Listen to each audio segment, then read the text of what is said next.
Bonjour à tous et bienvenue dans cette vidéo commentée de l'activité la mise en équation. Alors la mise en équation, c'est une technique qui permet de résoudre un problème qu'a priori on ne pourrait pas résoudre de manière comme ça directe. En fait, le principe c'est qu'on va traduire l'énoncé du problème par une équation.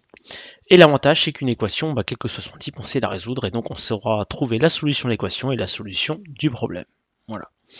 Alors dans cette activité, on part sur un exemple, l'exemple de Roméo et Juliette. On vous dit que Roméo et Juliette sont séparés de 60 pas et se dirigent l'un vers l'autre en direction opposée. Roméo fait 2 pas à la seconde. Juliette, qui est un petit peu plus pressée, fait 3 pas à la seconde. La question, au bout de combien de secondes vont-ils se rencontrer? Voilà. Donc dans un premier temps, si déjà je vous avais donné ce problème-là et que je vous avais demandé de le résoudre sans équation, bon, je ne suis pas persuadé qu'on y arrive facilement. Voilà, certains probablement que oui, mais une majorité d'élèves, non. Donc on va essayer de mathématiser le problème, on va transformer le français par des maths, par une équation, pour pouvoir trouver la solution. Alors, je vous ai mis les étapes en fait de la mise en équation, il y en a 5. La première, indispensable, le choix de l'inconnu. C'est-à-dire que l'on va désigner par une lettre quelque chose que l'on ne connaît pas. Alors c'est pas forcément ce qui est demandé dans la question, hein. C'est vraiment une grandeur de l'énoncé qu'on ne connaît pas, et en fonction de ça, on va réussir à traduire le problème par une équation.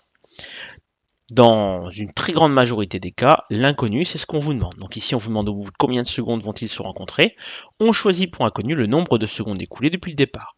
On l'appelle X, mais c'est pas obligatoire de prendre la lettre X, on peut prendre n'importe quelle lettre. Je vous recommande une lettre minuscule, par contre, pour l'instant. Alors, l'étape 2, c'est la mise en équation. Alors, la mise en équation peut se faire au brouillon, de tête ou sur la copie, ça c'est pas un problème. Donc ici, je vous ai détaillé les choses au maximum. On fait un schéma. Roméo et Juliette, distants de 60 pas. On les place donc sur une droite graduée. Roméo au point d'abscisse 0, qui se déplace vers la droite. Juliette au point d'abscisse 60, qui se déplace vers la gauche. Roméo à la vitesse de 2 pas par seconde. Juliette à la vitesse de 3 pas par seconde. Donc le point d'abscisse 0 est la position de départ de Roméo. Le point d'abscisse 60 est la position de départ de Juliette. Donc pour mettre le problème en équation, soit en relisant l'énoncé, vous avez tout de suite identifié les deux grandeurs égales et vous allez trouver l'équation directement. Soit, si vous êtes coincé, il faut essayer d'exprimer le plus de choses possible en fonction de x. Et donc, au fur et à mesure que vous allez avancer, vous allez connaître de plus en plus d'éléments et vous allez trouver votre équation. L'abscisse de Roméo, c'est la position de Roméo au bout de x secondes. Forcément, comme à chaque seconde, il avance de 2 pas, au bout de x secondes, il aura fait 2x pas et il sera à une position ici de 2x. Juliette, attention, il faut faire attention, son point de départ c'est 60. Donc à t égale 0, en fait, à 0 secondes écoulées, elle est à l'abscisse 60. Au bout d'une seconde, elle aura fait 3 pas en moins, donc elle sera à 60 moins 3. Au bout de 2 secondes, elle sera à 60 moins 2 fois 3. Vous voyez, on part de 60 et on enlève des pas.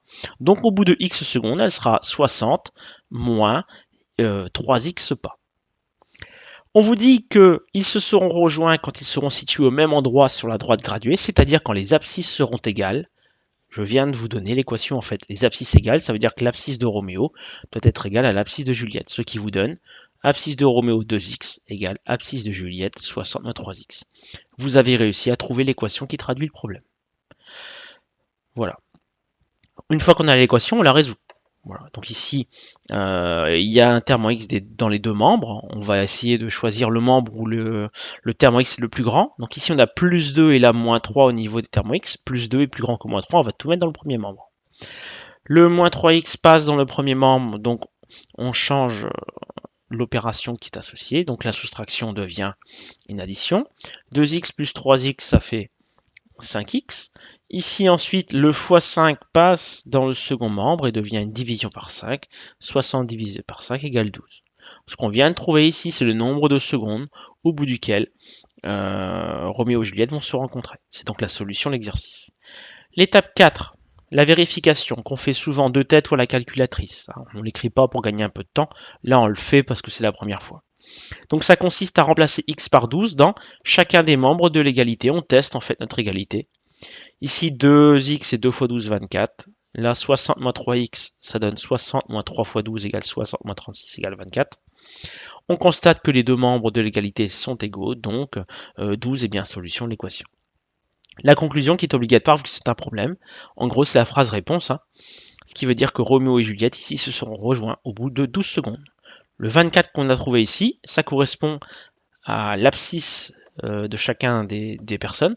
Donc en fait c'est la position sur la droite graduée. Donc là ils vont se rejoindre en fait au bout de 24 pas. Voilà. Enfin là, non, au point d'abscisse 24, pardon. Voilà. Bien. Alors, dans une prochaine vidéo, donc je vais revenir sur la leçon, parce que tout ça, on n'est pas obligé d'écrire tout ça, hein. Il y a un minimum à écrire, mais par contre, faut pas trop en écrire non plus. Donc dans une prochaine vidéo, je vais vous expliquer la leçon et vous dire vraiment ce qu'il faut écrire. Passez une bonne journée et à bientôt dans une prochaine vidéo.